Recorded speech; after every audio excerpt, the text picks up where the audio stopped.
Writers with whose stories we grew up, who became our moral compasses, characters that became our friend and guide towards the change we all wish to see in the world. Someone has rightly said that the greatness of any culture is defined by what art it gives birth to.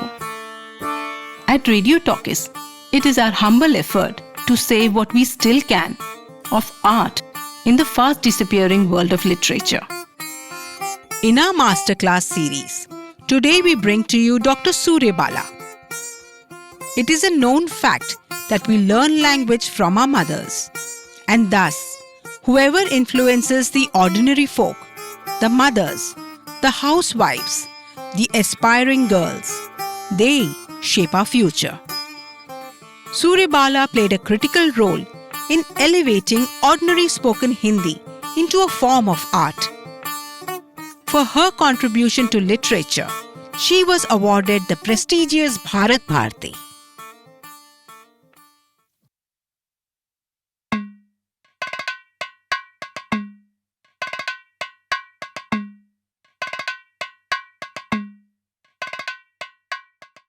बचपन में तो बहुत सारी इतनी घटनाएं, इतनी चीज़ें, और मुझे याद भी उसी तरह हैं। लोग अक्सर मुझे चिढ़ाते हैं कि अपने कुछ पूर्व जन्मों की भी कुछ बात बता जाइए। तो मैं सच सच बताऊं तो पहली बहुत धुंधली याद मुश्किल से 3 वर्ष की रही होंगी, जब मेरा पहला साबका भगवान से पड़ा था। आप सोच सकते हैं कि भगवान का मंदिर है, बहुत छोटी हूँ, और भगवान का मंदिर, किस भगवान का मंदिर है? नरसिंह भगवान का मंदिर। हे भगवान, भगवान का चेहरा बिल्कुल शेर का, और वो सामने राक्षस का पेट चीर है। भगवान, ये कैसे भगवान?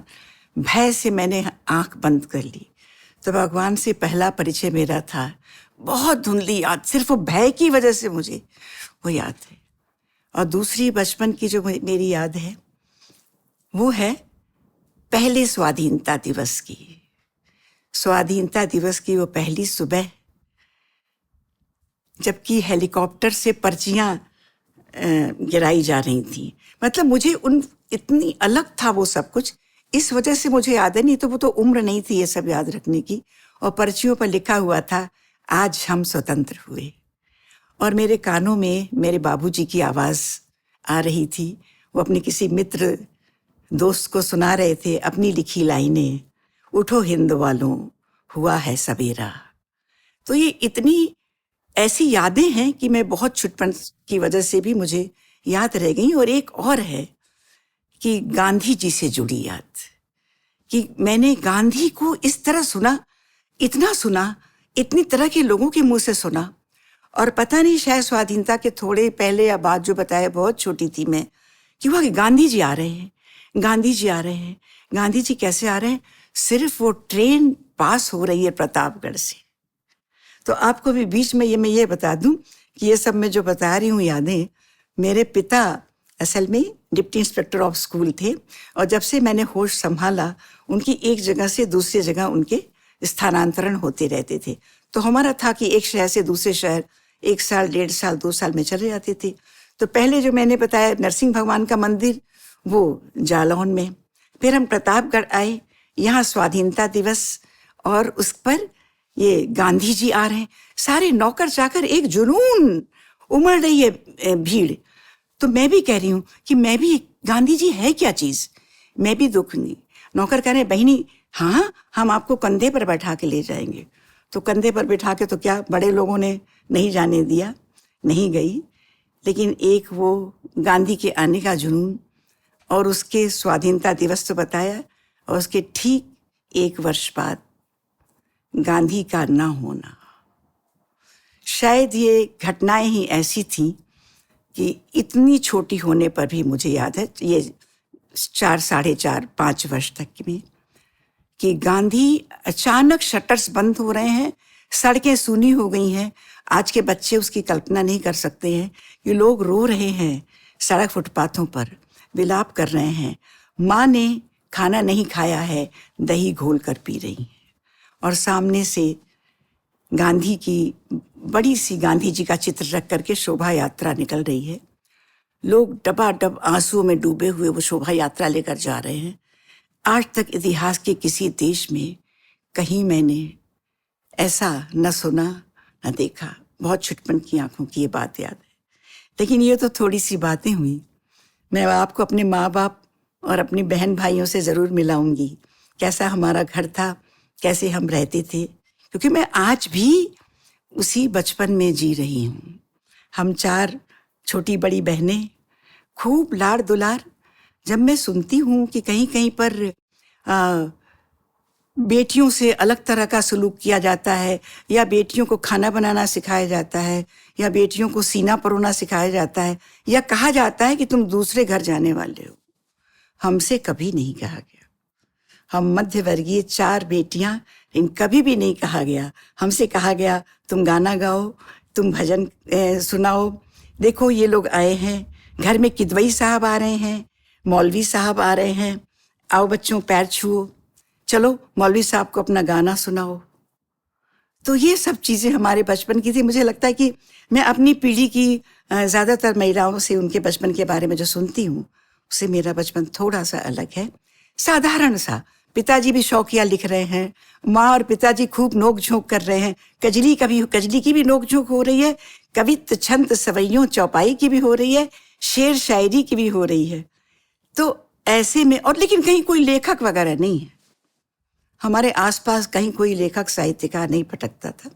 बहुत पुराने घर में खूब पत्रिकाएं रहती थीं, हंस हुआ करता था, दीदी एक पत्रिका थी, स्वामी रामतीर्थ की ग्रंथावली भी है, स्त्री सुबोधिनी भी है, किस्सा तोता मैना भी है, और ये देवकी चंद्र खत्री की वो चंद्रकांता संतति भी है।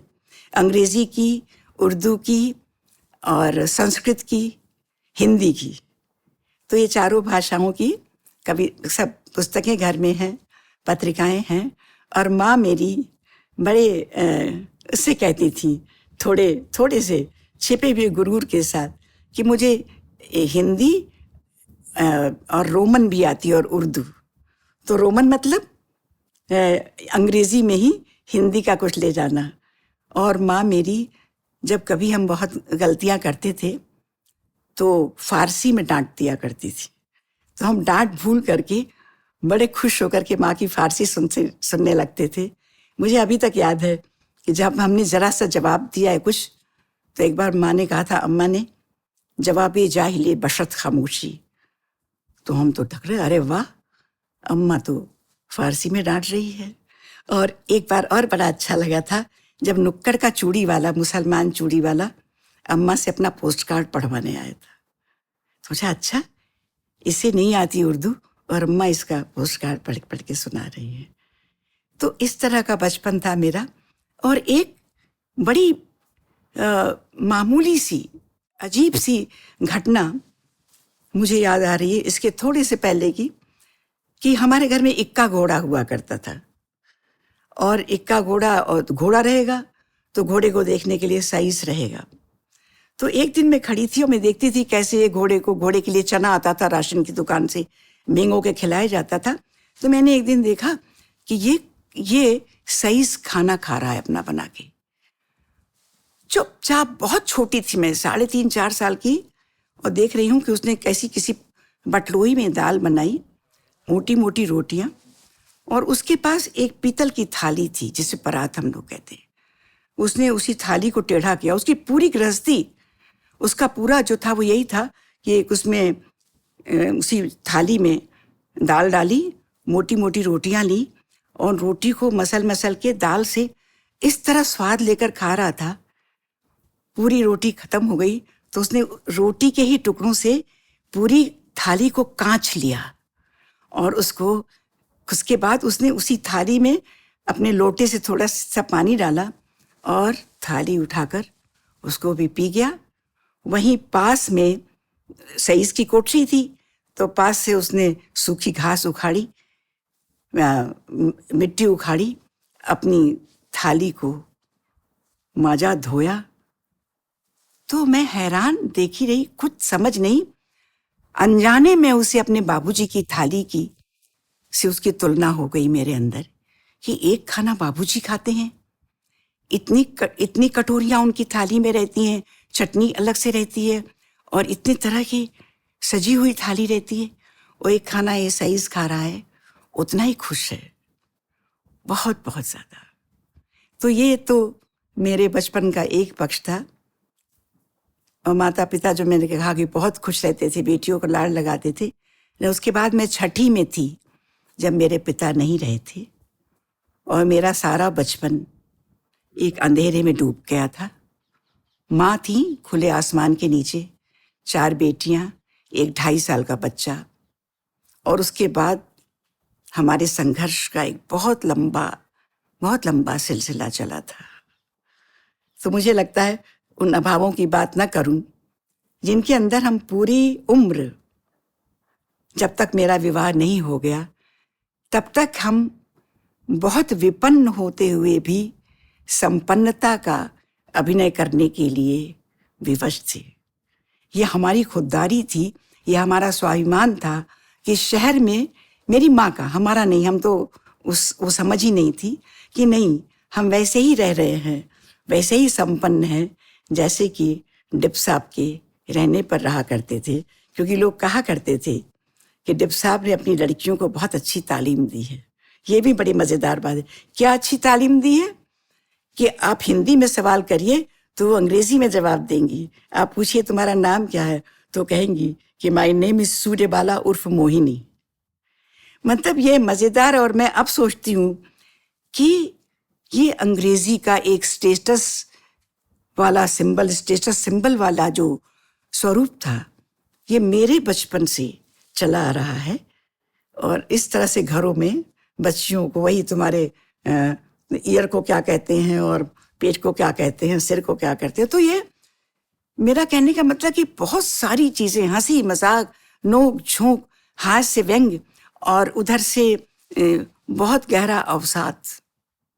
क्योंकि बनारस के बिल्कुल करीब एक और शहर है जौनपुर, और जौनपुर में मुझे ये याद है कि हमारे मकान के सामने अंतिम संस्कार मेल आकर खड़ी हो जाया करती थी और उस पर अर्थियाँ आकर रख के जाती थी। और मैं ना पढ़ती थी, ना लिखती थी, ना स्कूल जाती थी, छोटी थी। तो सामने की तरफ आकर खड़ी हूँ तो अर्थियाँ आ रही हैं और अंतिम संस्कार मेल पर लादी जाकर के वो काशी भेजी जा रही हैं। और पीछे की तरफ जा रही हूँ तो जौनपुर में मुगल साम्राज्य के समय का तमाम बड़े बड़े कब्रिस्तान हैं। तो मैं इतनी डरती थी। तो मैं बता रही हूँ कि बचपन में भय, अवसाद, हास्य विनोद, सब कुछ इस तरह एक साथ मुझे, जो मैंने पिटारी वाली बात कही, तो पिटारी मैं बंद करती हूँ।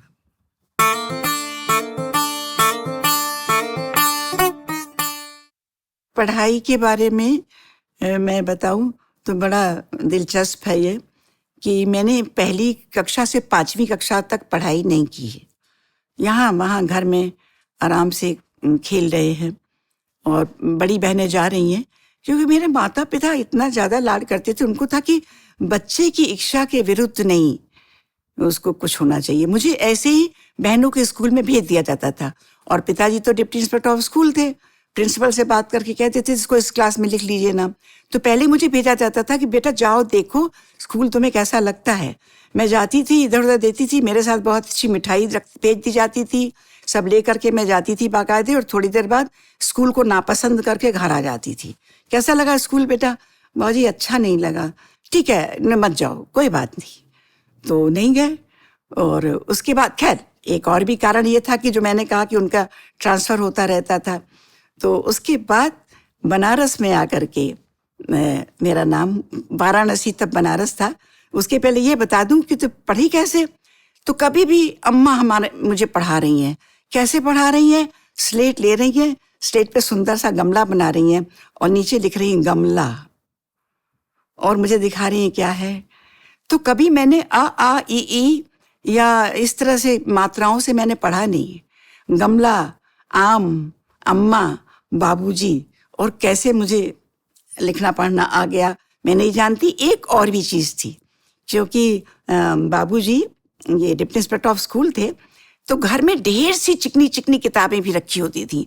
जो किताबें पहली कक्षा से ये 8वीं कक्षा तक अप्रूव होने के लिए आती थी ना, तो उसमें इतिहास, भूगोल, साहित्य, नागरिक शास्त्र सब कुछ हुआ करता था। तो मुझे अपने आप उन किताबों को देख करके एक ऐसी ललक उमड़ी किताबों के लिए कि मैंने किताबें उठा उठा के अक्षर ज्ञान और ये सब तो जब बाबूजी को टाइम मिलता था तो बाबूजी कराते थे, अम्मा को टाइम मिलता था अम्मा, और गणित कोई ढंग से नहीं पढ़ाया तो गणित में मैं बिल्कुल पिद्दी रह गई। गणित में मुझे कभी नहीं मैं ठीक से पास हो पाई। तो वो जो मैं घर पे पढ़ती रही तो मेरा नाम इकट्ठे 6ठी में लिखाया गया, 6वीं में। और मेरे पिता ने भेजा कि बड़ी बहन से जाओ कह देना कि 6वीं में लिखने। इसको बेटा 6ठी में लिख लूँ? किसने पढ़ाया है? जी पिताजी ने पढ़ाया है। ठीक है, लिख देती हूँ। और सच बताऊं, पढ़ाई मुझे कभी मुश्किल नहीं लगी गणित को छोड़ करके। पढ़ाई अब क्योंकि सब कुछ मैंने पहले से पढ़ा था, इतिहास, भूगोल, नागरिक शास्त्र, और कविताएं तो मैंने इतनी याद कर ली थी। मुझे इतनी अच्छी लगती थी कविताएं कि पढ़ पढ़ के जो भी कविता अच्छी लगती थी कि लगता था कहीं ये खो ना जाए, ये किताबें इधर उधर हो जाए, तो मैं वो कविता रट लेती थी। तो जब 6ठी में मेरा नाम दिखाया गया तो इतनी अच्छी मुझे पढ़ाई लगती थी। मुझे लगा क्यों लड़कियों को पढ़ाई मुश्किल लगती है। और उस समय जब कोई डिबेट होने वाली होती थी, जब कोई नाटक या कुछ भी, तो मैं सबसे पहले हाथ उठा दिया करती थी। तो लोग कहते थे कौन सी कविता सुनाओगी? मैंने कोई भी सुना दूंगी।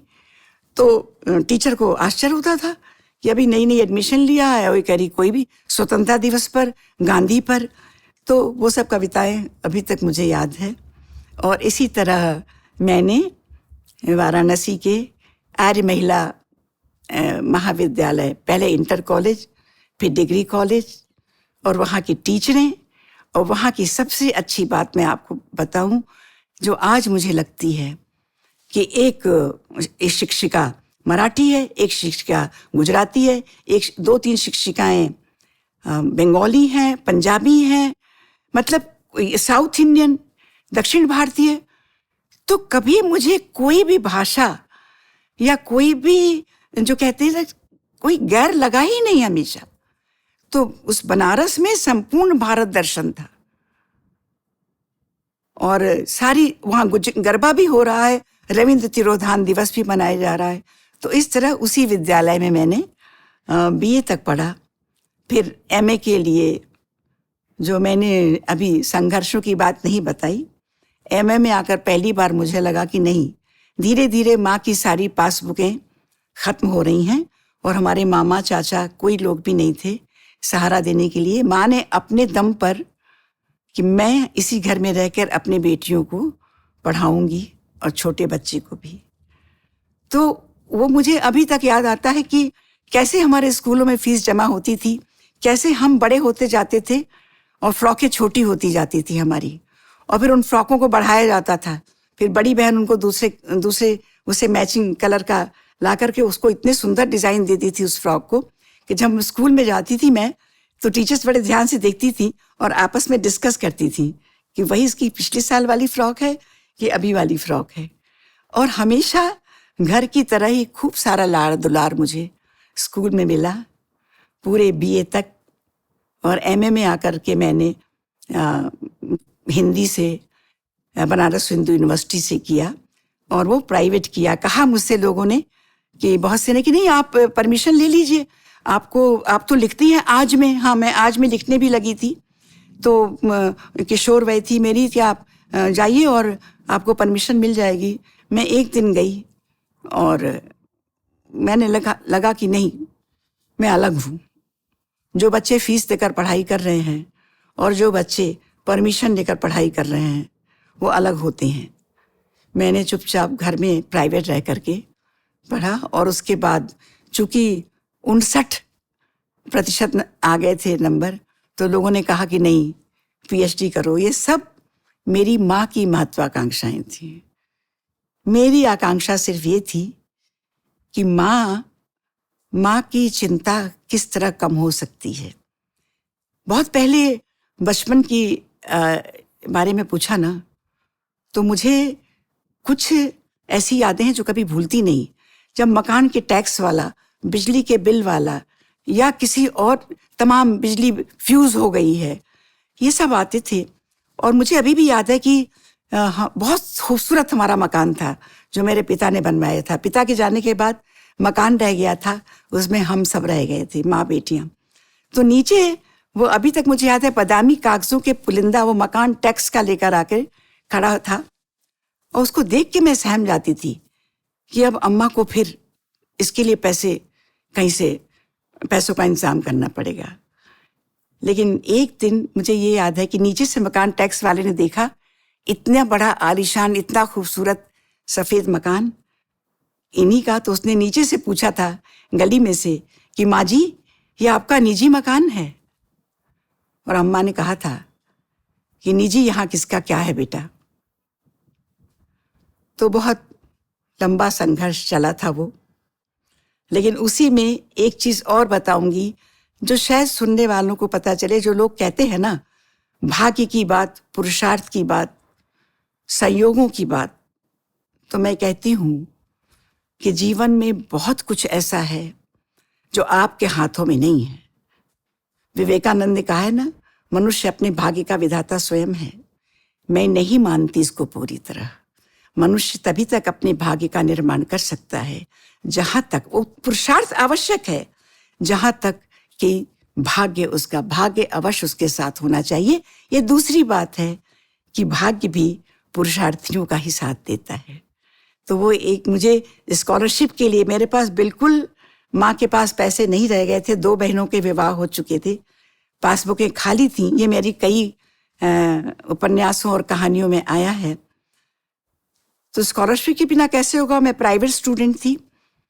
तो कहा गया मुझसे, विश्वनाथ मिश्र जी थे उस समय, उन्होंने कहा कि हाँ, मैं उनसे कहा गया कि मीटिंग में मैं कह दूंगा और हो जाएगा। भाई मैं ज़्यादा तो नहीं कह सकता, लेकिन 100 रुपए वाली ना सही तो 40 रुपए वाली। मैंने कहा जी कोई बात नहीं है। उस समय मैं खुद ही, माँ ने मुझे पूरी अनुमति देती थी, माँ, मैं जाती आती थी, करती थी। तो जब अभी तक याद है कि अब तक तो स्कॉलरशिप की मीटिंग हो चुकी होगी, निर्णय हो चुका होगा, फिर एक दिन जाकर फोन करो। फोन उस समय सबके घरों में नहीं हुआ करते थे। किसी एक घर में जाकर पैसा देकर फोन किया। विश्वनाथ प्रसाद मिश्र जी को फोन लगा, जी मैं सूर्यबाला बोल रही हूं, उस छात्रवृत्ति के विषय में। उन्होंने कहा कि भाई ऐसा है कि मुझे वाइवा में जाना पड़ गया था और ऐसा है, और उसी में वो बीच में मीटिंग हो गई, तो वो तो नहीं हो पाई आपकी। मैं कहा जी कोई बात नहीं है। मैंने रिसीवर वापस रखा। मुझे सिर्फ डर ये था कि माँ का सामना मैं कैसे करूंगी। लेकिन मैं धीरे धीरे सीढ़ियां चढ़ती हुई जब ऊपर आई तो माँ ने मुझे देखते ही कहा, अरे कुछ नहीं, सब भगवान करते हैं, नहीं हुआ ना कोई बात नहीं। और मैं बताऊं कि इसके 2 महीने बाद, जब कोई भी नहीं था, एक मिश्र जी नहीं थे, कोई नहीं था, फिर स्कॉलरशिप की जब मीटिंग हुई, कुछ होगी किस बात से मुझे नहीं मालूम, तो उसमें मुझे 100 रुपए वाली स्कॉलरशिप ग्रांट हुई। मेरे गाइड निदेशक डॉक्टर बच्चन सिंह ने मुझसे कहा कि सुनो, तुम्हारा कोई पहचान का है, तुमने किसी से कहा है क्या? तो मैंने कहा नहीं गुरुजी, मैंने किसी से नहीं कहा। तो उन्होंने कहा अच्छा सुन लो, किसी से भी कहना मत। मुझे पता चला है विश्वविद्यालय में कि तुम्हारे नाम की स्कॉलरशिप ग्रांट हो गई है, लेकिन उसे तुम्हारे विभागाध्यक्ष रोक रहे हैं। तो मैंने उस समय गुरुजी से कहा था कि गुरुजी, मेरे सोर्स सिर्फ ईश्वर हैं, और ईश्वरीय आस्था, ईश्वर जो भी है, जैसा भी है, जिस धर्म का भी है, वो उस ईश्वरीय आस्था या नियति पर मेरा विश्वास बहुत दृढ़ हो गया है, जीवन पर भी, संयोगों पर भी।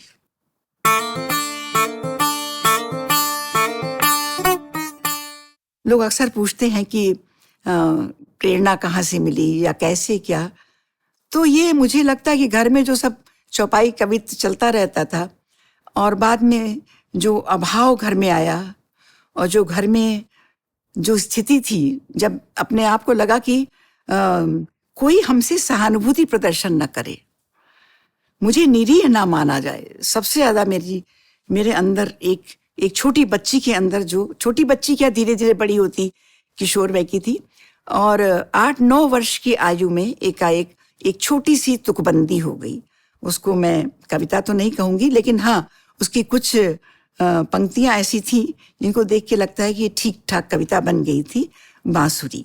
लेकिन कुछ नहीं, लोगों ने देखा, पिता तो थे नहीं तब, बहनें खुश हो गई। तो इस तरह लिखना थोड़ा थोड़ा चलता रहा।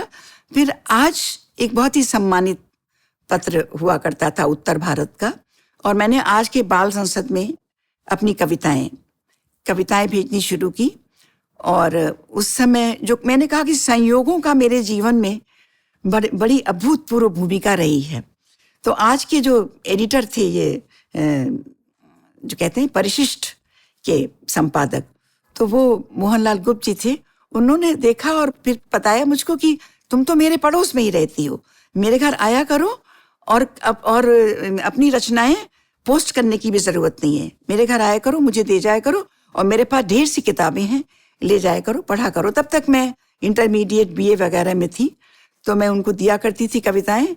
उनको धीरे धीरे मेरे घर की स्थिति के बारे में पता चला था, और उन्होंने कहा था कि कहानियां भी लिखो, कहानियों का हम अच्छा पारिश्रमिक दे पाते हैं। और मेरे लिए ये बहुत बड़ा प्रलोभन था। लेकिन प्रलोभन की वजह से नहीं, मैंने स्कूल की पत्रिकाओं के लिए भी कहानियां लिखी थी। तो मेरी कहानियां और कविताएं किशोर वय में आज में छपती नहीं थी। बस कोई महत्वाकांक्षा नहीं थी, कोई कुछ प्रसिद्धि पाने की या यश पाने की, ऐसा कुछ भी नहीं था। बस ये अंदर से एक प्रेरणा जग रही है और मैं लिख रही हूँ, लिख देती थी। लेकिन और बड़ी हुई तो जो मैंने कहा कि एमए पास किया, और फिर ये पीएचडी भी। जब पीएचडी में मैं इनरोल हुई तो उस समय मेरा विवाह हो गया।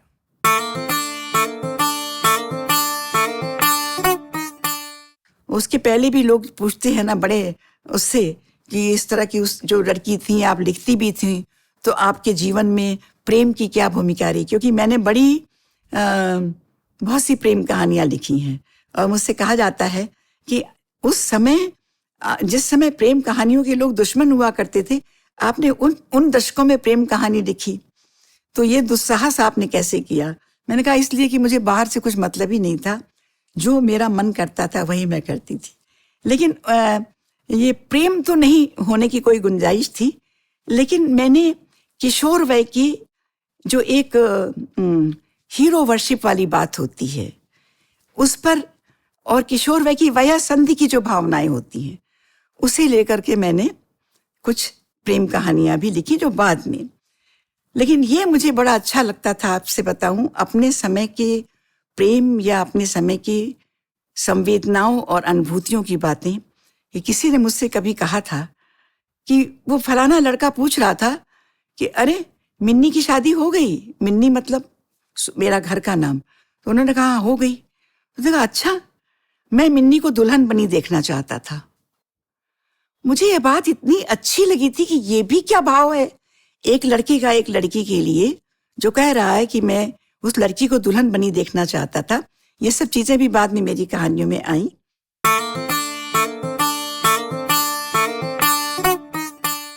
जब मैं एनरोल हुई तो मेरा विवाह हुआ, और वो बिल्कुल परी कथाओं की तरह हुआ।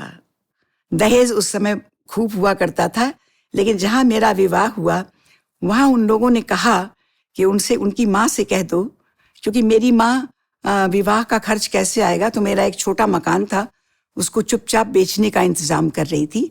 तो उन्होंने कहलाया कि उनकी माँ से कह दो कि वो कुछ देंगी भी तो हम नहीं लेंगे, हमें सिर्फ लड़की चाहिए। तो ये जैसे लोग परी कथाओं में कहते हैं, तो मैंने कहा वो इतना शिपिंग का इंजीनियर, इतने बड़े ओहदे वाला व्यक्ति मुझसे क्यों शादी कर रहा है? जरूर उसमें कुछ गड़बड़ी होगी, वरना वो मुझसे क्यों विवाह करने आ रहा है? तो ये तो मेरी खैर वो मखौल वाली बात थी। लेकिन मन ही मन में इतनी समर्पित हुई उस परिवार के प्रति, उस व्यक्ति के प्रति, कि मैंने सोचा कि जिस परिवार ने मेरी माँ की इज्जत की है, इतना सम्मान किया है, उसके लिए मैं पूरे जीवन सदैव समर्पित रहूंगी। और शायद यही कारण था कि मैंने हमेशा परिवार को, लोगों को ऊपर रखा, अपने लेखन को नीचे। और लेखन शुरू भी ऐसे ही हुआ कि देखिए, मैं किशोरवय में लिखती थी, आज मैं लिखती थी तो लिखती थी। उसके बाद विवाह हो गया, इतना भरा पूरा कुटुंब, और गांव का, मैं शहर की लड़की, कभी कुछ नहीं जानती थी। संयुक्त कुटुंब, हु इज हु, पता नहीं होता था अपने को। तो इनका भी पैर छुओ, ये दाई हैं, ये नाइन काकी हैं, ये हैं, सबके पैर छुओ, सबके, और घर की जितनी बड़ी बूढ़ियां हैं सबके पैर दबाओ। तो मैंने कई बार कहा है कि, और इतना लंबा घूंघट निकालो। ये मैं काशी हिंदू विश्वविद्यालय की शोध छात्रा, तो मेरी जो सहेलियां सुनती थी तो मेरे ऊपर मुझे बहुत बैकवर्ड, किसका देखो, तुम्हें बदलना चाहिए समाज को, तुम्हें तो बदलना चाहिए उन लोगों को, उन अपढ़े लोगों को। लेकिन मैंने देखा कि मैंने अपने ढंग से बदला। उस परिवार में इतनी उथल पुथल अंदर थी कि MA PhD लड़की आ रही है और सब लोग, देखो क्या होता क्या है, क्या तहलका मचता है घर में, ये घर घर अशांति, सारी शांति भंग होने वाली है। लेकिन मैं जिस तरह से आई और मैंने जिस तरह से उन लोगों को जो चाहते थे जैसे किया, 6 महीने के अंदर अंदर पूरा संयुक्त कुटुंब गांव का मेरा मुरीद हो गया। और ये हो गया कि अब और पढ़ी लिखी लड़कियां भी हम लोग लाएंगे अपने कुटुंब में, क्योंकि पढ़ी लिखी लड़की जो है ये तो बेपढ़ों से भी ज्यादा अच्छी है। हाँ, बहकाने वाले बहकाते थे कि तुम्हारे घर में ना घूंघट निकालती है, बाहर जाके शहर में देखो। तो मैं अपनी सासू जी को समझाती थी कि मैं आपकी बहू हूं ना, शहर तो पहले भी शहर में जाती थी, वो लोग तो मेरे नहीं है कोई ना। हाँ, ये तो तुम ठीक कह रही हो। तो ऐसे करते करते एक ऐसा, और मैं लिखना पढ़ना भूल गई, पढ़ना नहीं, लिखना छूट गया तो छूट गया, क्योंकि मैंने किसी महत्वाकांक्षा की तरह शुरू ही नहीं किया था। वो शायद मेरे अवचेतन की जरूरत थी। फिर और ससुराल में, और उसके बाद फिर पति ने ये जहाज की नौकरी छोड़ दी साथ रहने के लिए। इसी बीच में मेरे 3 बच्चे हो गए थे और हमने अलीगढ़ में, मेरे पति ने ग्लेक्सो ज्वाइन किया। वहाँ जाकर इतने दिनों में करीब 7-8 वर्षों का अंतराल हो गया था। और मैं ये तो नहीं कह सकती कि लिखना भूल गई थी, वो मेरे अवचेतन की ज़रूरत थी। मेरे सारे संघर्षों की स्मृतियाँ मेरे साथ थीं। मैं इधर उधर स्क्रिबल कर लेती थी, लेकिन किसी की जान में नहीं, क्योंकि मैंने कभी अपने किसी इंटरव्यू में कहा है कि मैंने एक अपराध की तरह लिखा है, अपराध बोध की तरह।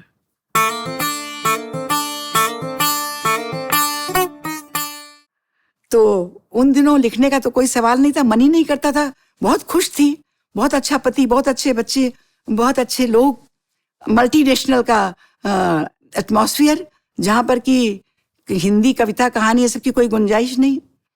उन्हीं दिनों अपने घर में ढेर सी पत्रिकाएं लेती थी, धर्मयुग, कादम्बनी, साहित्यिक, साप्ताहिक हिंदुस्तान, सारिका में एक कहानी पढ़ी। ये बड़ी मैंने कई बार दोहराया, लेकिन आज भी यहाँ जरूर दोहराऊंगी। एक प्रेम कहानी पढ़ती हूँ। प्रेम कहानी की नायिका का नाम होता है सुरबाला और मेरा नाम सूर्यबाला।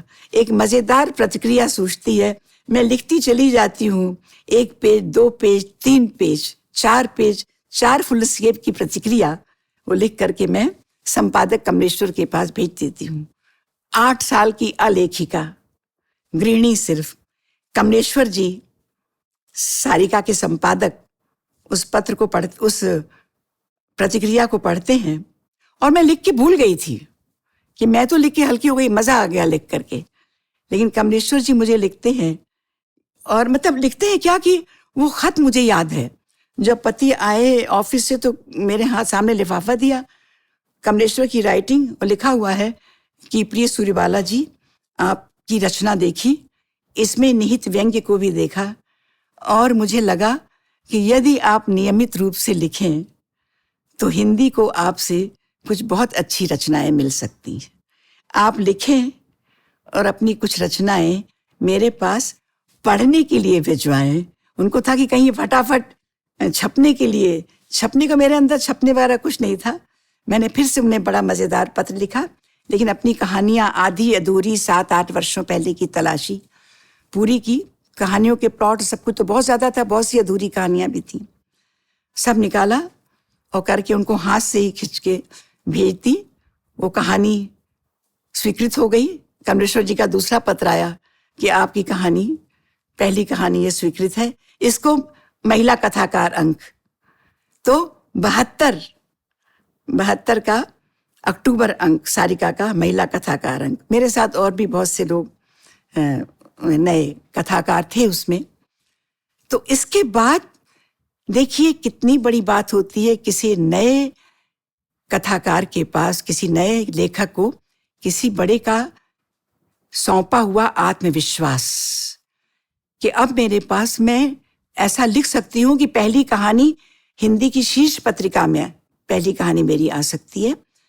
उसके तुरंत 2-1 महीने बाद धर्मयुग में एक विज्ञप्ति छपती है कि इस बार धर्मयुग युवा व्यंग्यकारों को अवसर दे रहा है और युवा व्यंग्यकार अपनी व्यंग्य रचनाएं भेजें। जिसकी भी व्यंग्य रचना स्वीकृत हो जाएगी वो धर्मयुग में प्रकाशित की जाएगी। तो मेरे पास कमलेश्वर जी का दिया आत्मविश्वास था। तो मेरे लिए मैंने कहा क्या है, उन्होंने तो कहा ही है, और प्रतिक्रिया तो मेरी थी व्यंग्य में ही। मैंने एक व्यंग्य लिखा, खाना ईंट का आना समाजवाद का, और लिखकर धर्मयुग को भेज दिया। अगले महीने धर्मयुग से स्वीकृति आ गई कि आपका व्यंग्य मिला और ये धर्मयुग के लिए स्वीकृत है। तो पहला व्यंग्य धर्मयुग में, पहली कहानी सारिका में। इसके बाद मैंने, और इन्हीं पत्रिकाओं से बराबर मेरे पास हर 3-4 महीने पर आ जाता था, बहुत दिनों से आपकी कोई कहानी नहीं मिली, बहुत दिनों से आपका कोई व्यंग्य नहीं मिला। तो इससे ज़्यादा तो लिखती भी नहीं थी, तो आराम से लिखती थी। और धर्मयुग सारिका में आने के बाद फिर सभी पत्रिकाओं के पद चले आ रहे हैं। लेकिन तब से आज तक भी मैंने अपने लिए ही लिखा और अपने पढ़ने वालों के लिए लिखा। तो ये मेरा लिखने के सिलसिले की शुरुआत थी।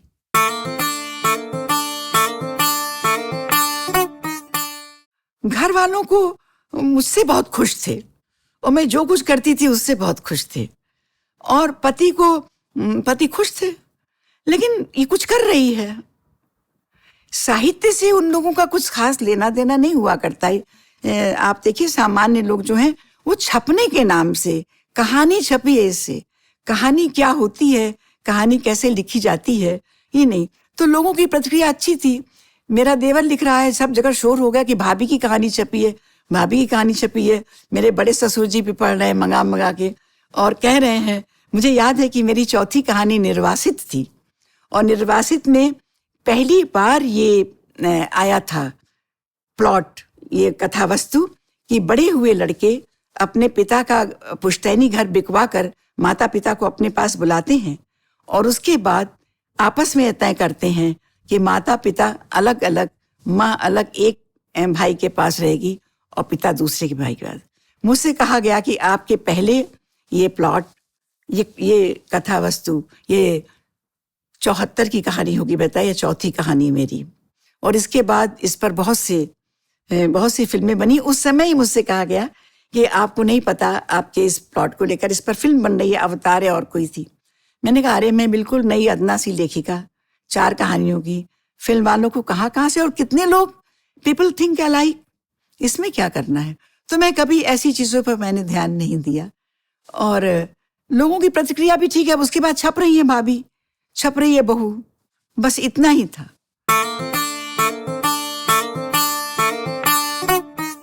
एक प्रतिक्रिया फिर कहूंगी कि जब पहली कहानी सारिका में छपी, और वो कहानी भी छपी जीजी, और जीजी जब कहानी छपी और लोगों पर हुई कि पहली कहानी, तो मेरी माँ ने, मेरी बहनें बताती थी कि अम्मा ने धीरे से सारिका उठाई थी और अंदर कमरे में कोने में ले जा करके सारिका में छपे मेरे चित्र और मेरी कहानी की नज़र उतारी थी। ये प्रतिक्रिया मेरे लिए सारी प्रतिक्रियाओं से बढ़कर थी। बाहर क्या हो रहा था, इतना समय भी नहीं होता था लिखने के बाद, देखने पढ़ने का। लेकिन एक चीज़ मैं यहाँ ज़रूर जोड़ना चाहूँगी, जो बहुत ज़रूरी चीज़ मैं भूल गई। मैंने जो लिखना शुरू किया, उसके पीछे सबसे बड़ा स्रोत था मेरी बड़ी बहन, मेरी जीजी वीरबाला वर्मा का। ये जीजी कहानी से मुझे याद आया, और कितना अच्छा हुआ कि मेरी पहली कहानी जो छपी वो जीजी थी। तो जीजी मुझे बचपन में, मैं 6-7 साल की थी, तब से ही मुझे सारी कालजयी कहानियाँ, और ये सारी मतलब प्रेमचंद, सुदर्शन, जयशंकर प्रसाद, हार की जीत, परीक्षा, बूढ़ी काकी, ईदगाह, साइकिल की सवारी, बड़े भाई साहब, और एक कहानी जीजी ने सुनाई थी सुभद्रा कुमारी चौहान की, ग्रामीणा। मुझे अभी तक लगता है कि जब ग्रामीणा की सोना को मैं सोचती थी तो मुझे लगता था कि ये तो मेरी जीजी है, ग्रामीणा की सोना। तो आज भी मैं यहाँ बैठ करके अपनी जीजी को प्रणाम करती हूँ।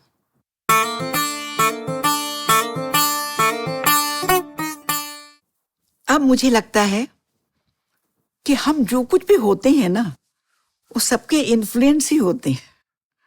वो सबके आकर हमारे अंदर एक परंपरा, एक प्रवाह, वही प्रभाव जुड़ता है और वही हमसे लिखवाता है। और बेसिक ज़रूरत तो हमारे अवचेतन की रहती ही है। तो उस समय मुझे याद है कि एक साथ प्रेमचंद और प्रसाद दोनों ने मुझे, इसीलिए शायद लोग कहते हैं कि आपके लेखन में जितने प्रेमचंद हैं उतने ही प्रसाद भी हैं, जितना गद्य है उतनी ही कविता भी है। और जो कहानियाँ, ये भी बताऊं कि मुझे एक कोई यही कथाकार ऐसा नहीं, उसी कथाकार का कि कुछ चीज़ें मैं खारिज कर देती हूँ, वो बड़े से बड़ा कथाकार हो तो भी, क्योंकि ये मानती हूँ कि बड़ा से बड़ा कथाकार भी कभी कभी सामान्य लिखता है, और सामान्य से सामान्य भी लेखक कभी कभी बहुत अच्छा लिख जाता है। लेकिन बेसिकली ये प्रेमचंद, सुदर्शन, भगवती चरण वर्मा, उस समय बाद में चलते तो आगे आगे चलते चले गए। जो प्रेमचंद की बड़े भाई साहब को तो मैं विश्व स्तर की कहानी मानती हूँ। वैसे ही हास्य व्यंग की और अवसाद की और विद्रूप की कहानी हमने देखी नहीं होगी। तो और बहुत पुरानों में इस तरह बचपन में हमें सुनाया जाता था ना, इस तरह की चौपाई, मतलब गोस्वामी तुलसीदास को और मानस को तो विश्व स्तर पर कोई पुस्तक उसकी बराबरी कर ही नहीं सकती। और रामचरितमानस के जो राम मेरे अंदर बसे हुए हैं, उस राम के मनुष्यत्व के सामने देवत्व बहुत नीचे चला जाता है। क्योंकि मेरे माता पिता बताते थे कि देखो राम, लक्ष्मण, भरत, शत्रुघ्न आपस में इतने मिलकर रखते रहते थे, और राम खेल में भी अपने भाइयों को हारने नहीं देते थे, खेल में भी नहीं हारने देते। राम और केवट तो एक इतना दलित, और यहाँ कहा राम, कृष्ण और सुदामा, कृष्ण द्वारिकाधीश, और जब सुनते हैं, आते हैं कि सुदामा आए हैं तो कैसे अपनी सब पीताम्बर वो सब कहीं छोड़ करके और बेसुध दरवाजे तक, अपने महल तक बाहर भागते चले आते हैं, कैसे सुदामा को बिठाते हैं, कैसे पैर धोते हैं। तो सारा कुछ इतना ज़्यादा, ये सारी पौराणिक कहानियाँ।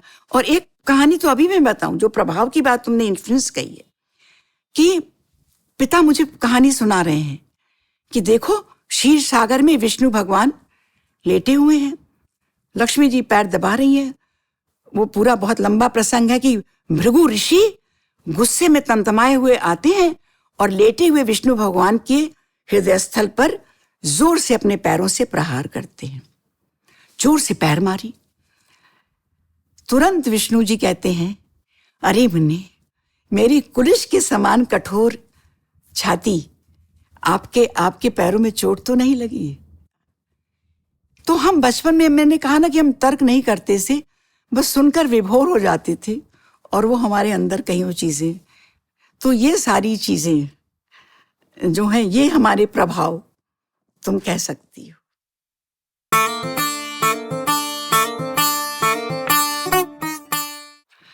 हाँ, ये बड़ा दिलचस्प सवाल है कि कहानियाँ मैं कैसे लिखती हूँ, कहानियाँ कैसे बनती हैं मेरी। मैं खुद सोचने की कोशिश करती हूँ, तो एक कोई विचार भी नहीं, एक कोई घटना, एक कोई व्यक्ति, एक कोई वाक्य ऐसा होता है जो अंदर धंस जाता है। कभी कभी मुझे पता भी नहीं चलता है, ये मैं बिल्कुल साफ बता रही हूँ। बहुत बेचैन कर देता है वो। उस बेचैनी से मुक्ति पाने की कोशिश ही शायद कहानी होती है। और कैसे बुनती हूँ, तो इस तरह की बुनने की बिल्कुल कोशिश नहीं करती। अगर कभी मुझसे कोई कहता है कि ये पात्र आपने कैसे गढ़ा, तो मैंने कहा मैं सच बता रही हूँ, मैंने नहीं गढ़ा उस पात्र को। वो पात्र मेरे अंदर रहते हैं, मेरे अंदर रचते बसते रहते हैं। और उसके बाद एक आवेग आता है, एक जुनूनी क्षण आता है, जिसको मैं पारस क्षण कहती हूँ। पारस की, जैसे पारस साधा छू दो तो लोहा सोना हो जाता है, तो उस क्षण में हमारी संवेदना जब उस क्षण को छूती है, एक क्षण आता है लिखने का, और मैं उसी क्षण से लिखना शुरू कर देती हूँ। पात्र आते जाते हैं, घटनाएं बनती जाती हैं, थोड़ा सा रहता है अंदर, कुछ कुछ चलता रहता है, उसके किनारे होता रहता है, लेकिन वो इतना सूक्ष्म होता है कि उसका सही मेरे अंदर पूरी कहानी नहीं बनती है। और कभी कभी मैंने किसी व्यक्ति पर भी लिखा है, और कभी कभी कई व्यक्तियों ने मिलकर एक पात्र का रूप धारण किया है। क्योंकि जब पात्र बन जाता है, चरित्र लिख चुकते हैं, तब लगता है कि अरे इसमें तो इतना सा वो है। और सबसे बड़ी बात तो ये है कि जो कुछ हमने अपने चारों तरफ देखा है, जो कुछ हमने पाया है, वही किसी न किसी रूप में हमारे लेखन में उतरता है। और कहानियां बस ऐसे ही, जैसे मैं सोचूं, अगर जीजी जैसे कहा, तो जीजी, मैंने कहा पहली कहानी ही, तो जीजी का कोई पत्र आया था, और उस पत्र को पढ़ के मैं इतनी बेचैन हो गई थी कि मैं उस पत्र को कहीं रख रही थी, कहाँ रखा भूल जा रही थी। वहीं से मेरी कहानी शुरू हो गई थी कि जीजी का पत्र आया है। और उसके बाद जीजी तो थोड़ी सी उतरी, उसके साथ मेरे मन की जो स्त्रियां मैंने देखी थी, जैसी स्त्रियां मैंने देखी थी, वो उसमें उतरती चली गई और एक कहानी बन गई। इसी तरह आपको बताऊं, क्योंकि मैं दृष्टांत दूंगी तो याद आएगा, मेरी एक कहानी, दूसरी कहानी सारिका में प्रकाशित, गौरा गुणवंती, वो तो ऐसे लिखी गई कि मेरी बड़ी अम्मा थी, जिनको मैं अपना व्यंग्य लेखन समर्पित करती हूँ। वो एक जीती जागती व्यंग्य का एक वो थी, वो स्त्री होकर के, तो उनका जीवन जैसा था, उनकी मृत्यु का पोस्ट का तार आया मेरे पास, और वो तार मैं देख रही थी कि बड़ी अम्मा नहीं रही। और फिर बड़ी अम्मा के साथ बिताया मेरा बचपन, और मेरी पूरी कहानी गौरा गुणवंती एफर्टलेसली, बिना मेरी किसी कोशिश के पूरी हो गई। और उस कहानी को लोग आज तक कालजयी कहानी कहते हैं, और कहते हैं कि 43 साल का सफर ये कहानी तय हुई। लेकिन अब मैं जब सोचती हूँ तो मुझे लगता है कि शायद व्यक्ति की बहुत लाचारी, विवशताएं, और जो मैंने कहा जैसे वो गरीब, वो हमारा साइज एक खाना खा रहा था थाली में, और एक पिता की थाली, तो ये जो वर्ग संघर्ष, ये जो वर्ग भेद था, अपने आप जीवन में इस तरह उतरता चला गया कि इसे लेकर कभी कोई मतलब छोटे से छोटा व्यक्ति भी, एक बहुत गरीब लड़का ही आया, तो ये सारे मिल करके पात्र मेरे अंदर रह जाते हैं, और मेरी कहानियां आपसे आप बुननी शुरू हो जाती हैं।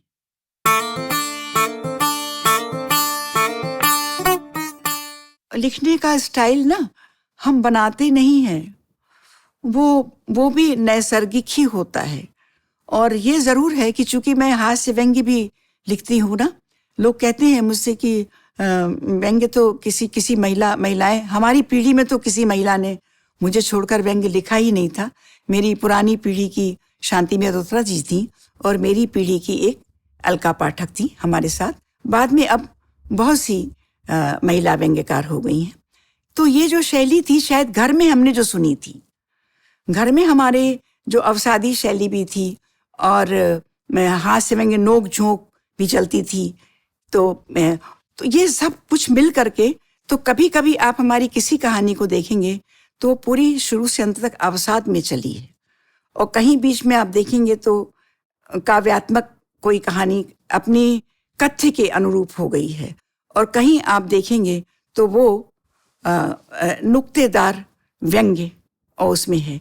लेकिन मुख्यतः मैंने जीवन के विद्रूप में को निकालने की कोशिश की है। कोई एक किसी एक छोटे रूप में नहीं, मैं उसमें धंसती हूँ और जो कुछ निकलता आता है, तो आपसे आप मेरा मानना है कि वो आपकी कहानी में आता है। मैंने कभी कोई विषय सोचकर या कोई समस्या सोचकर पे उस पर मैंने कभी भी नहीं लिखा है। लेकिन लोग कहते हैं कि आपकी कहानियों में विश्व आतंकवाद भी आता है। आपने घर की दहलीज, एक मेरी कहानी है गृह प्रवेश, तो मुझे गिरिराज किशोर जी ने लिखा कि घर की दहलीज से इस कहानी में आप विश्व आतंकवाद तक पहुंची हैं। तो मेरी कहानियां ज़्यादातर नेपथ्य उनका घर का है, लेकिन समस्याएं और इश्यूज उनके घर के नहीं हैं। वो मानवीय मूल्य हैं, रिश्तों का विखंडन है, मोह भंगों की स्थितियां हैं। ये स्थितियां हैं जो मुझे बहुत अंदर से झिझोड़ती हैं। सबसे ज़्यादा तो रिश्ते, संबंध, वो रिश्ते परिभाषित हैं या अपरिभाषित हैं। कभी कभी थोड़े दिनों का मिला कोई इतना अपना आपका हो जाता है, और कभी कभी एक ऐसा रिश्ता होता है जिसको कोई परिभाषा नहीं दी जा सकती कि वो आपका मित्र है कि प्रेमी है कि पति है कि कौन है, आप नहीं कह सकती। लेकिन वो अपरिभाषित रिश्ता बहुत ही अमूल्य होता है, यही मैं कहूँगी, अभिन्न होता है, बहुत नज़दीकी होता है।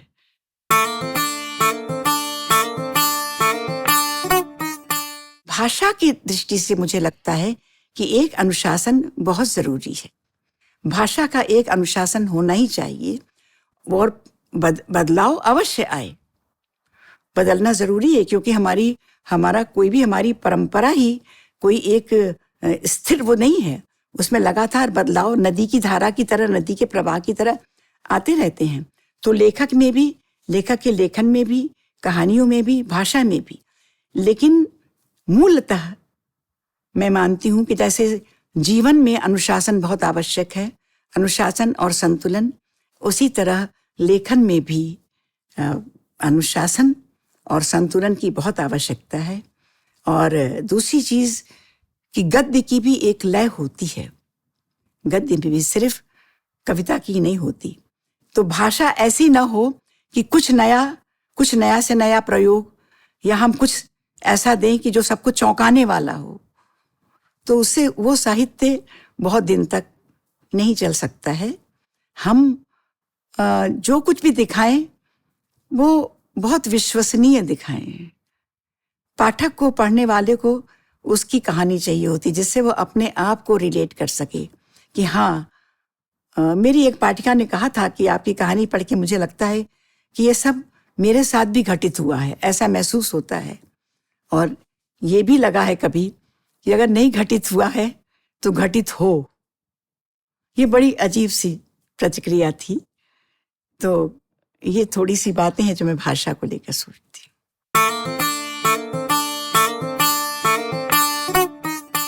मैंने स्त्री पुरुष संबंधों को लेकर के भी इसी तरह की बातें मैं बहुत सोचती हूँ कि क्यों स्त्री पुरुष संबंधों को सिर्फ देह के स्तर पर देखा जाता है।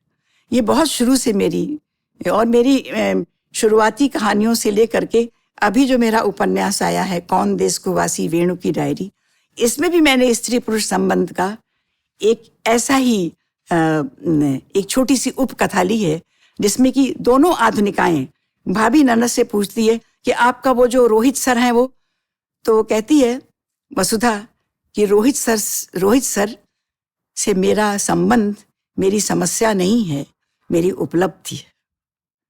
तो स्त्री पुरुष संबंधों को भी ऐसे हम परिभाषाओं में बांटने के हमें आवश्यकता नहीं है। तो संबंध इतने गहरे हैं। मैं हमेशा कहती हूँ जब स्त्री विमर्श की बात चलती है तो मैं ये बात कहती हूँ कि स्त्री विमर्श जिस तरह होना चाहिए था उस तरह से नहीं हुआ। कुछ अलग तरफ चला गया, कुछ जिस तरफ जाना चाहिए था वो रास्ता छोड़ के एक ढलान की तरफ चला गया। जिस स्त्री का विमर्श हो रहा है वो पूरी स्त्री नहीं है, वो सिर्फ स्त्री की देह है, और स्त्री की देह का विमर्श हो रहा है, या फिर वो जो विवाहेतर संबंध, या फिर वो वही प्रेम का त्रिकोण, ये सब बड़ी पिटी पिटाई चीजें हैं। और मैं हमेशा कहती हूँ कि स्त्री विमर्श ने स्त्री लेखन को सीमित किया है, इसको चौहद्दियां बनाई हैं, और इसकी सारी संभावनाओं से इसको टूट के अलग किया है।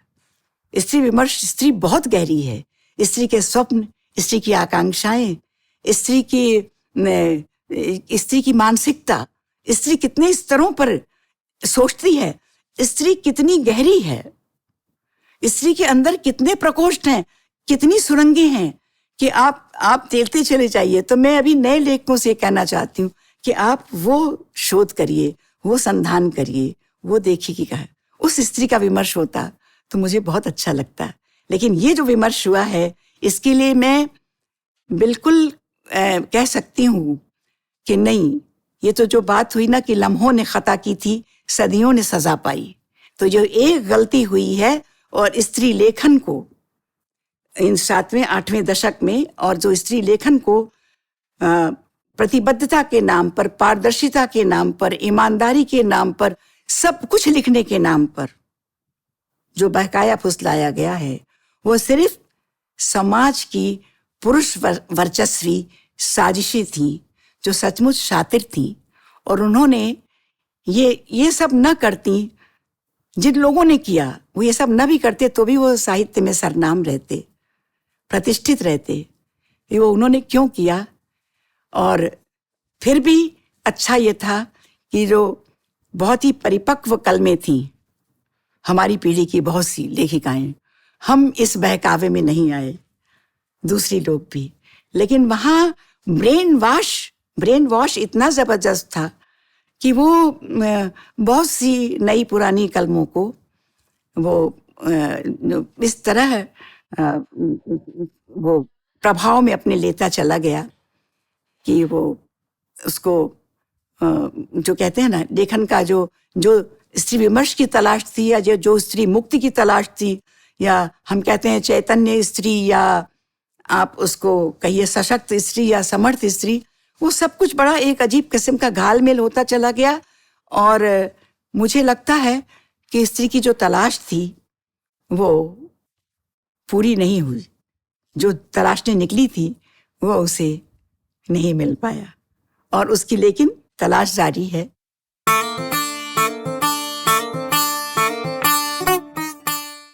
शायद जिसने ये कहा था उसने इस तरह लिखा था कि शायद उसने ऐसी कहानियां बहुत सी पढ़ी होंगी कि महिलाओं की कहानियां कुछ खास टाइप कहानियां होती हैं, और ये बड़े बड़े लोग भी कहते हैं, ऐसे लोग भी, कि नहीं, महिलाओं की संवेदनाएं, महिला जो लिख सकती है वो पुरुष नहीं लिख सकता, इस तरह की, मतलब इन सर्टेन अर्थों में महिला की संवेदनाएं या वो अलग होती हैं, पुरुष की अलग होती हैं। हालांकि मैं इसको बिल्कुल नहीं मानती हूँ, और कथ्य की दृष्टि से भी महिला कोई भी कथ्य ले सकती है। लेकिन शायद मुझे लगता है कि उस समय महिला लेखन प्रारंभ हुआ था, और कुछ खास तरह की कहानियां महिलाओं की, जैसे हम प्रवासी कहानियों के लिए कहते हैं कि यहाँ से गए और यहाँ के वो अपने मिस कर रहे थे अपने घर को, अपने देश को, उन्होंने वैसी कहानियां। उसी तरह से महिला लेखन में भी ये है कि ज्यादातर महिलाओं की समस्याओं से मानना पड़ेगा कि अधिकांशतः शुरुआती महिला लेखन में महिलाओं की संवेदनाएं, महिलाओं की समस्याएं और मनोवैज्ञानिक वो महिलाओं के द्वंद्व, क्योंकि इतनी शताब्दियों से वो अंधेरों में और घुटन में रही थी, उससे मुक्त होकर आई थी, तो ज्यादातर उसकी कहानियों में वो कथ्य वो सब आते थे, और उसी के अनुरूप शैली और शिल्प भी आते थे। लेकिन धीरे धीरे क्रमशः हम हमारे समय की सारी ये जो जहाँ से महिला लेखन नामकरण हुआ, ये भी आप लोगों को शायद पता है कि महिला लेखन नामकरण हुआ जबकि दर्जन से ऊपर महिलाओं ने हिंदी कथा लेखन के सदर दरवाजे से आगे पीछे 1-2-4 साल के अंतर में दस्तकें दी, और एक साथ इतनी कथा लेखिकाएं आईं। और इन्होंने धीरे धीरे महिलाओं से जुड़ी समस्याओं, ये माना जाता था कि महिला कथाकार महिलाओं से जुड़ी समस्याओं पर ही लिखेगी, और हुआ भी है, अधिकांश लेखन हुआ है। बाद में ये हम सबने से, हमारी पीढ़ी के जो और लेखिकाएं थी, ममता कालिया थी, चित्रा मुदगल थी, मृदुला गर्ग जी थी, बहुत सी थी, उषा किरण खान थी, कितनी और की, जिन्होंने कभी भी इस तरह का कोई ऐसी सीमा रखी नहीं, और हम मुक्त लिख रहे थे। और हमने कोई भी ऐसा क्षेत्र नहीं था, बल्कि मेरी चौथी कहानी रेस छपी थी। हाँ, ये बताती हूँ कि उस समय तक ज्यादातर महिला कथाकार रेस जैसी कहानियां नहीं लिखा करते थे, जो कि हमारी चौथी पांचवी कहानी थी, और मल्टीनेशनल कारपोरेट, उसके ऊपर हमने वो कहानी लिखी थी कि जो 20 वर्ष बाद जो माहौल आया समाज में, एक दूसरे को रौंद के महत्वाकांक्षा में आगे बढ़ने वाला, जो बाद में कारपोरेट कल्चर, वो हमारी में वो 74-75 में वो रेस कहानी धर्मी हुए लंबी प्रकाशित हुई थी, उसमें आया था। तो शायद उस तरह की चीज को लेकर के, क्योंकि मैं क्यों कर पाई, तब लोग समझते थे मैं बॉम्बे में नहीं थी, मैं अलीगढ़ में थी, लेकिन अलीगढ़ में मैं मल्टीनेशनल के माहौल में थी, इसलिए मैं इतने वर्षों पहले उस माहौल को ले पाई थी। तो शायद कहने वाले का ये मंतव्य रहा हो।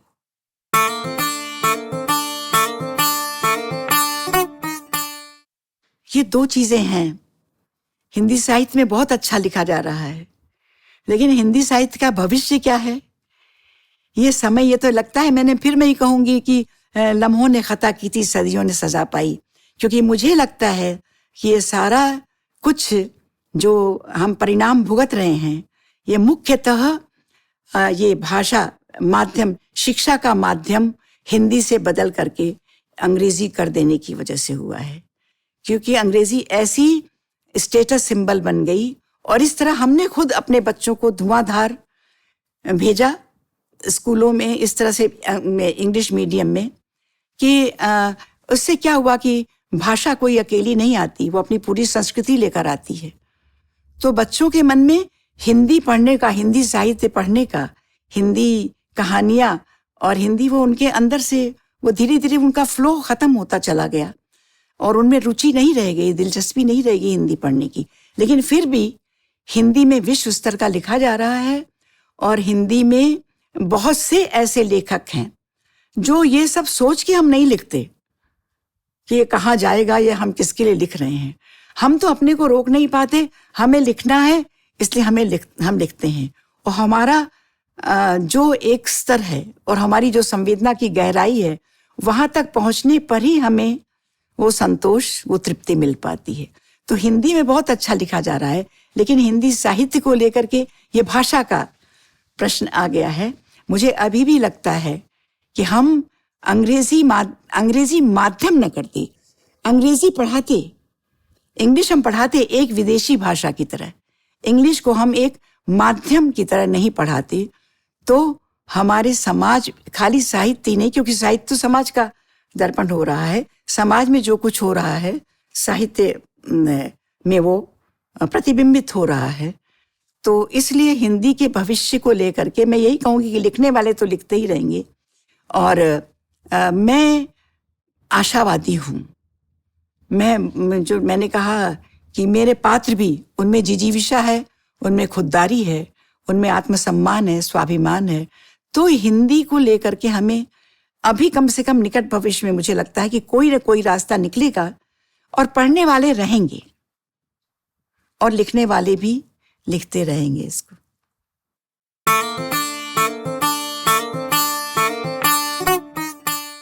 सोशल मीडिया पे मैं बहुत एक्टिव तो नहीं हूँ, कम ही जा पाती हूँ, लेकिन तो भी जिस तरह से जो चीज़ें आती रहती हैं उसको देख के मुझे लगता है कि एक ये शायद ये समय का प्रभाव है, जो भी लोग बहुत जल्दबाजी में लिख रहे हैं और महत्वाकांक्षाएं आकाश छू रही हैं, और बहुत जल्दी से जल्दी, बहुत ज़्यादा से ज़्यादा पा लेने की एक उनके में इच्छा और उत्कंठा है। तो ये सब लेके बहुत ज़्यादा मुझे गहरा और गंभीर लेखन मुझे सोशल मीडिया में नहीं मिल पाता। और कारण मैं साफ समझती हूँ, क्योंकि एक ये बहुत गति में मतलब एक लिखा जा रहा है। और मैं लेखन को, शायद मैं पुराने ज़माने की हूँ, मैं सोचती हूँ कि नहीं, लेखन तो बहुत स्थिर होकर के और बहुत इत्मीनान से की जाने वाली चीज़ है, तभी हम कोई बड़ी चीज़, गहरी चीज़ दे सकेंगे। लेकिन बावजूद इसके जो आज का लेखक है, जो सोशल मीडिया में लिख रहा है, वो आज की उपज है, वो आज के समय को देख रहा है, वो आज की जटिलता को समझ रहा है। तो उसमें कुछ चीज़ें कभी कभी बहुत अच्छी भी आ जाती हैं, कुछ चीज़ें, जैसे कोई विस्फोटक प्रतिभा का लेखक है तो कुछ चीज़ें अच्छी भी आ जाती हैं। लेकिन सब मिला करके सोशल मीडिया में, जो कि मैं ही, देखिए हर चीज़ के दो पक्ष हो जाते हैं ना। तो एक तो ये कि प्लस पॉइंट ये है कि हमें संपादकों का मुंह नहीं देखना है, अच्छी चीज़ भी संपादक लौटा रहे हैं, बड़े नाम की सामान्य चीज़ें भी छप जा रही हैं। सोशल मीडिया में क्या है कि हमारे पास आत्मविश्वास है, हम इसमें दे रहे हैं और उस पर हमें लाइक्स मिल रहे हैं, लोग उसे पसंद कर रहे हैं। लेकिन सवाल ये भी है कि लाइक्स क्यों मिल रहे हैं, लोग क्यों पसंद कर रहे हैं, ये सब चीज़ें आजकल लोग समझ रहे हैं, जान रहे हैं। और ये भी लिखने वाले को बहकाने, फुसलाने और भटकाने वाली चीज़ें हैं। तो मेरा ये कहना है कि लेखक में अपने आप वो संवेदना, वो समझ, वो गहराई होगी, और उसके बाद वो चाहे सोशल मीडिया में लिखेगा या चाहे कहानी, उपन्यास, पेपर में लिखेगा, तो उसमें अंतर नहीं पड़ेगा। सारी समस्या आपकी दृष्टि की है कि आप लेखन को माध्यम समझ रहे हैं, लिखकर कहीं पहुंचना चाह रहे हैं, या लेखन को एक सुख, एक तृप्ति, एक वरदान समझ रहे हैं जो आप दे रहे हैं लोगों को।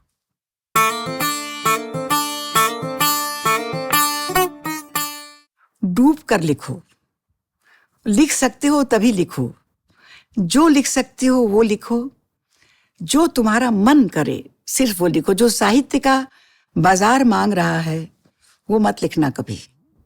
वो लिखोगे तो अपने आप को एक छलावे में रखोगे। और ये समय जो है, ये समय की रफ्तार हावी है सब पर। हमारे पास तो धर्मयुग से या सारिका से कभी एक तार बहुत होता था तो आया जाया करता था, और हम बड़े उससे लिखते थे। हमेशा लगता था कि ये इतनी बड़ी बड़ी पत्रिकाएं मुझसे मांग रही हैं, तो I should prove to them, मेरी रचना वहां से लौटनी नहीं चाहिए। तो नए लोगों को यही कहना है कि लेखन तो डूब कर लिखने की चीज़ है, रफ्तार से भाग दौड़ की, आपाधापी की चीज़ नहीं है, प्रतिस्पर्धा की चीज़ नहीं है। प्रतिस्पर्धा आपकी अपने आप से हो, आपकी प्रतिस्पर्धा, आपकी अगली रचना पिछली रचना से कितनी हो। तो आप अपने अंदर के आलोचक को जागरूक रखिए। अपदीपो भव, आप क्या जो अंदर का आलोचक है वो आपका सच्चा मित्र, हितैषी और पथ प्रदर्शक है। और मैं ये आपको चुनौती देती हूँ कि हर के अंदर आलोचक होता है उसके स्तर के हिसाब से, और वो साफ बताता है मुझे मेरे अंदर की जो आप अंतरात्मा कहिए उसको, ये आलोचक, कि नहीं ये चीज़ उतनी अच्छी नहीं हुई, ये चीज़ अभी पूरी नहीं हो पाई। तो नए लेखक को यही करना है। लेकिन ये मैं जानती हूँ कि आज का लेखक आज की जटिलताओं को समझते हुए समाज को और कुछ बहुत अच्छा लेखन कर रहे हैं, लेकिन वो लेखन ऊपर नहीं छन कर ऊपर आए, ये कब आएगा, कैसे आएगा, बीच बीच में आ जाता है। तो वो एक समस्या आज बहुत बड़ी है, क्योंकि इतना ज़्यादा प्रतिस्पर्धा इतनी बढ़ गई है कि वो हमेशा कभी कभी गलत चीज़ें प्रचार पा करके हो जाती हैं और पाठक अपने आप को ठगा हुआ महसूस करता है।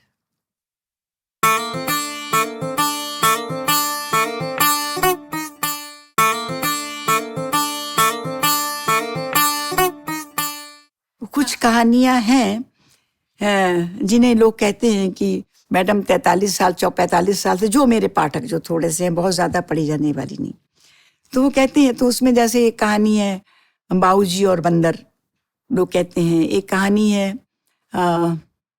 होगी जय हे पुरुषोत्तम नवीन।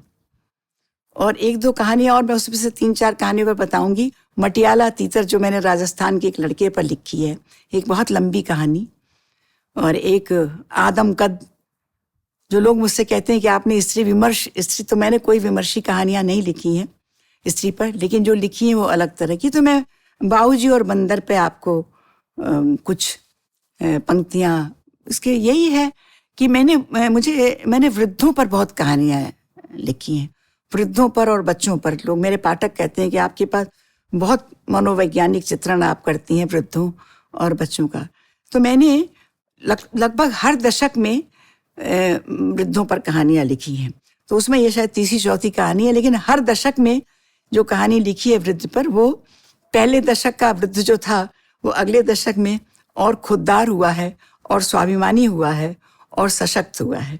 तो बाबूजी और बंदर कहानी जो उस व्यंग्य में चली है, बड़े मस्खरे व्यंग्य, और एक मस्खरे व्यंग्य के माध्यम से ये एक जीवन के गहरे विद्रूप को उभारती है। तो ये बाबूजी हैं और वो बहुत ज़्यादा बच्चों के पास रहना चाह रहे हैं। देखिए, ये प्लॉट बहुत कॉमन है, लेकिन उसको ट्रीटमेंट मैंने बिल्कुल अलग दिया है। बाबूजी रखना चाह रहे हैं, तो बाबूजी का क्या उपयोग है? आज की उपभोक्तावादी संस्कृति, तो बाबूजी का बहू लगातार सोच रही है कि बाबूजी का क्या उपयोग किया जाए।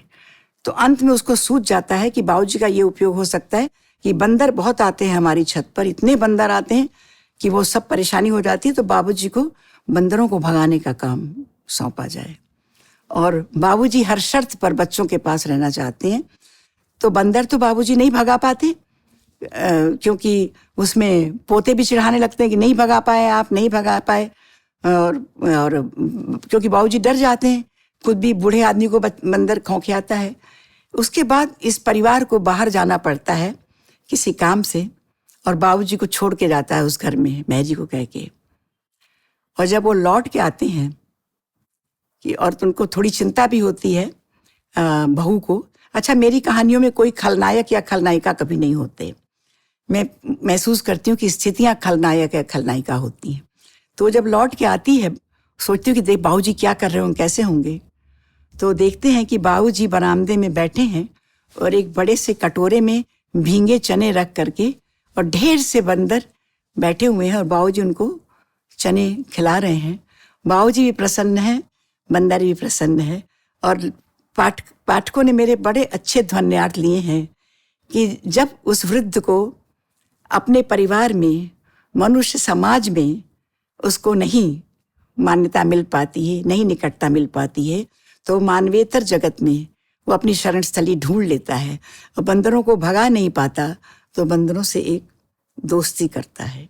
और एक ये जिजीविषा की कहानी है कि नहीं, हारेंगे नहीं जीवन से, हम अपने जीने का रास्ता तलाश लेंगे।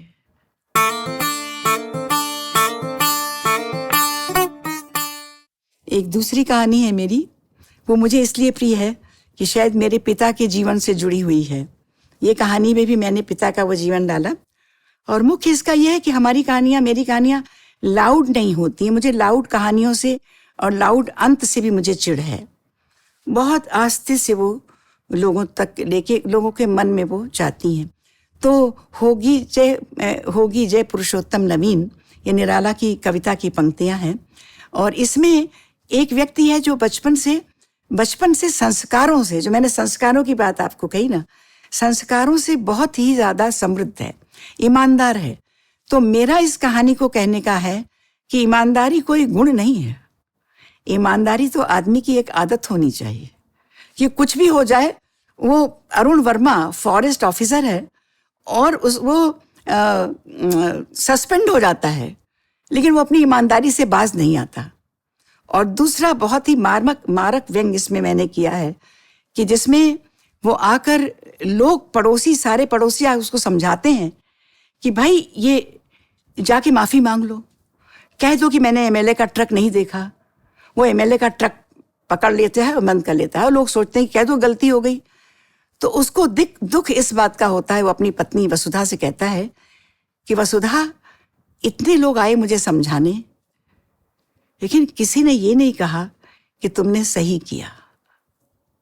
तो क्या हमारा समाज इस नौबत को पहुंच चुका है कि एक बहुत सही चीज को हम सही कहने में भी हिचकते हैं?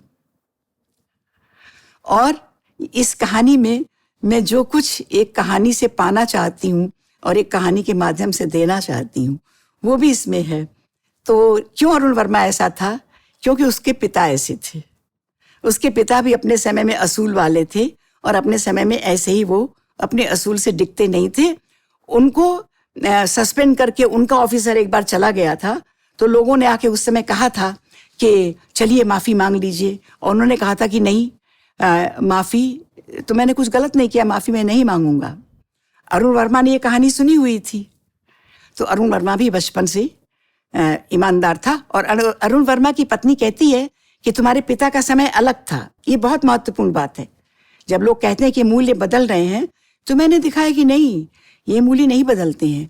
और पत्नी कहती है, समझाती है उसको कि पिता के समय को तुम क्यों दोहरा रहे हो, पिता की कहानी, अब समय बदल गया है। पिता के समय में जो प्रेस ने तुम्हें इस तरह से इतना आकर के तुम्हारा पक्ष लिया था, और शहर के सारे अखबारों में ये खबर आ गई थी और प्रेस ने तुम्हारा पक्ष लिया था, आज कोई अखबार नहीं आने वाला है इस तरह से। तो कहता है मैं जानता हूँ, मेरा दुख ये है कि क्यों नहीं किसी ने मुझे सही समझा।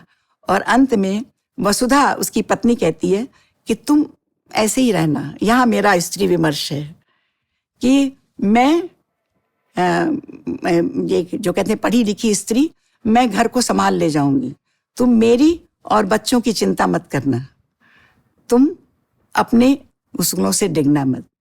और सबसे आखिर एक चौथा जो इशू इसमें मैंने दिया है ये कि लेकिन है तो वो एक व्यक्ति, उसके अंदर कमजोरियां हैं, अरुण वर्मा के अंदर भी, अंदर उसके द्वंद्व हैं।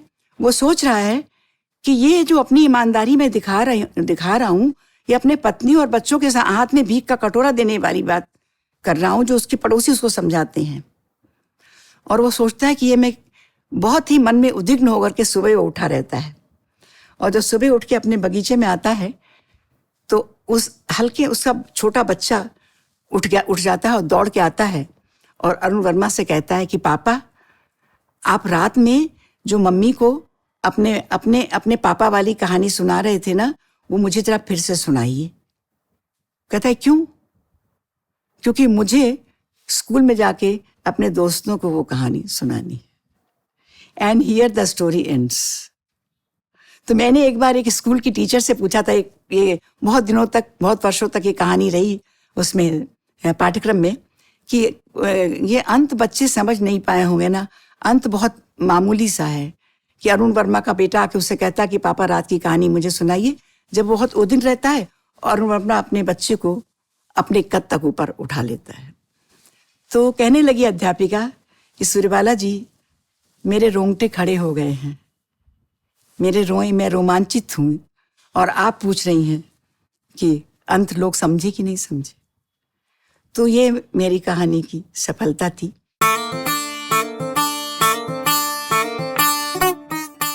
पटियाला तीतर लंबी कहानी है, लेकिन वो लड़का इतना खुददार है, वो अपनी नजरों से देख रहा है इस दुनिया को, इस जमाने को, फिल्म को, हीरो हीरोइनों को, और जिस तरह वो उनका विश्लेषण करता है, तो पढ़ने वाले मेरे जो पाठक हैं वो इतने अभिभूत हो जाते हैं कि ये बिल्कुल नायाब कैरेक्टर आपने दिखाया है। लेकिन वो कहानी इतनी लंबी है ना कि ना वो कहानी में आती है, ना उपन्यास में आती है, तो वो किसी संग्रह में ज्यादा जा नहीं पाई।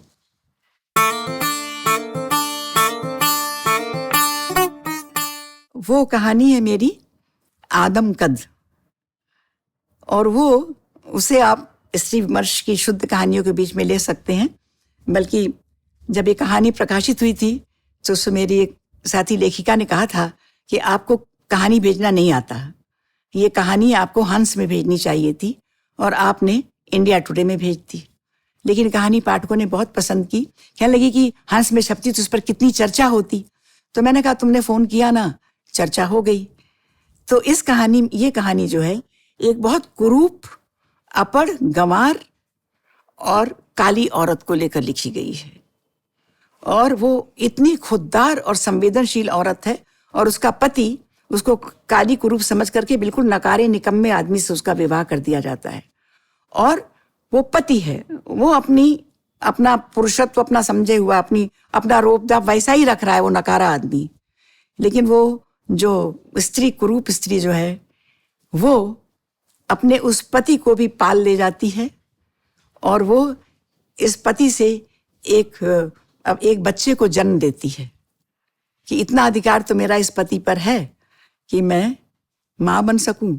और उसके बाद वो जाती है गांव में, अपने टूटे छप्पर छवाती है, बेले लगाती हैं। उस कहानी में उसके पास सिर्फ एक नाक की पीली सोने की बेसर है नाक में, उसको बेच करके वो हल खरीदती है और कैसे कैसे सब, मतलब कहीं से भी वो अविश्वसनीय नहीं लगती है। और अंत में पति उसका वहां भी अफीम गांजे की पिनक में कुछ भी नहीं कर पाता है और एक दिन वो बच्चा धीरे धीरे बड़ा होता है और पति मर जाता है। तो जिसके घर में ये अनाथ विधवा थी, मतलब ये औरत रहती होती है, तो वो फिर से उसके घर आती है। ये कहानी में मैंने दिखाया है कि कुंडा खटकता है और कोई कहता है कि इसमें मामी करके उस कुरूप औरत को मामी करके दिखाया है कि मामी आई हैं। तो ये लाजवंती कहती है तो मामी आती क्यों नहीं, कहीं सड़क पर है। सड़क पर जाकर देखती है तो वो इक्के पर अपने पति की अर्थी बंधवा कर आई हुई है शहर में। और वहां से वो कहती है कि मैं जा रही हूँ उसको लेकर के, और वो अपने उसका दाह संस्कार करती है और लौट के आके अपनी इस भांजी लाजवंती से कहती है कि मुझे अपने घर में, तुम्हारे घर में भी मैं रहूंगी और जैसे तुम्हारी माँ के घर में सब कुछ किया करती थी, तुम्हारे घर में भी रहूंगी और तुम मेरे बेटे को पढ़ाना, बड़ा करना, मैं तुम्हारे सारे काम किया करूंगी। और उसमें कहलाया नहीं है, कहा तो उसने सिर्फ इतना है, बाद में लिखा है कि जब पति के लिए हुआ कि पति नहीं है तो कहती है कि जिंदा ये कब था, उसकी आंखें बताती हैं। और बाद में कहती है कि एक कुरूप पत्नी बनकर रहना मेरे लिए उतना वो नहीं हो पाया, लेकिन एक माँ बनकर रहने का मुझे पूरा अधिकार है और मैं पूरे दावे के साथ रहूंगी।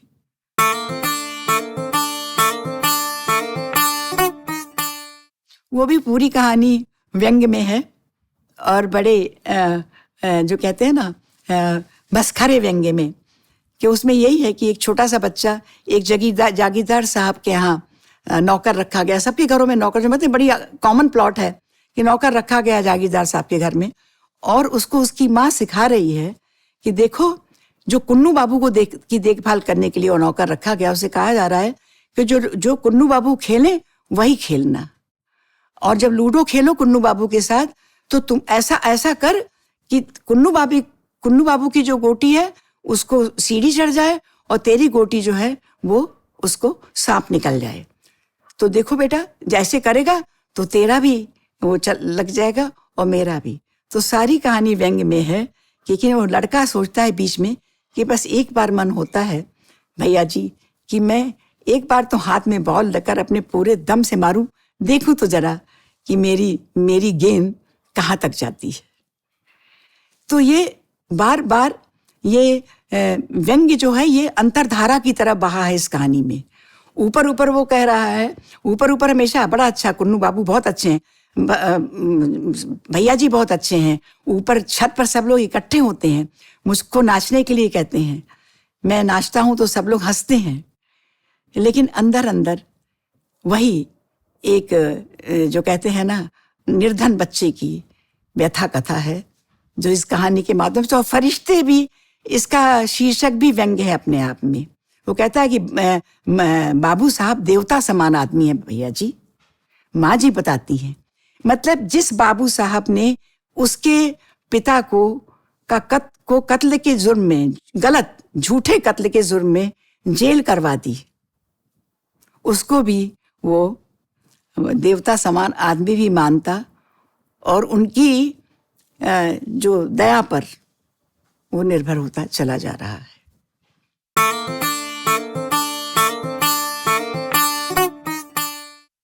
मैंने बनना तो कुछ नहीं चाहा।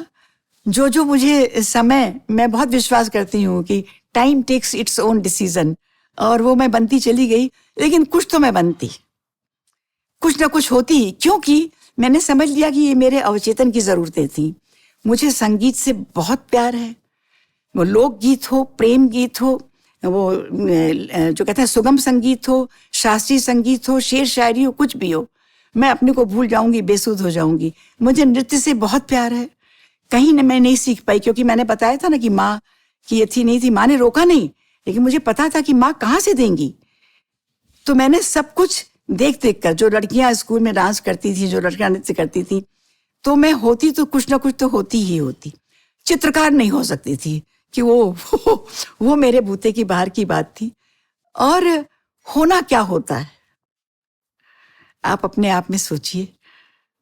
तो ये बड़ा गहरा सवाल है। मैं अपने आप से कभी पूछती हूँ, होना मतलब आप एक सफल व्यक्ति को कहते हैं ना, तो क्या सिर्फ सफल व्यक्ति का? सफल किसे कहेंगे हम? जो एक अच्छा, एक खुददारी से भरा एक जीवन जी गया, या जिसने बहुत कुछ उपलब्ध कर लिया। मैं आज की स्त्री से भी यही कहती हूँ कि सब कुछ उपलब्ध कर लेना ही क्या है, कुछ दे करके भी तो देखो। आधी दुनिया नहीं, तुम पूरी दुनिया तुम्हारे कब्जे में है, और देखो तो सही कि तुम किस तरह। लेकिन तुम्हें आना चाहिए, स्त्री को वो हुनर आना चाहिए कि कैसे इस दुनिया को अपने बूते में करना है, कैसे कब्जे में करना है। इस पर मैंने बहुत, इस तरह की बहुत चीजें मैंने लिखी हैं। लोग उसका मजाक उड़ाते हैं, लेकिन मैं उसको भी एंजॉय करती हूँ। अच्छा है।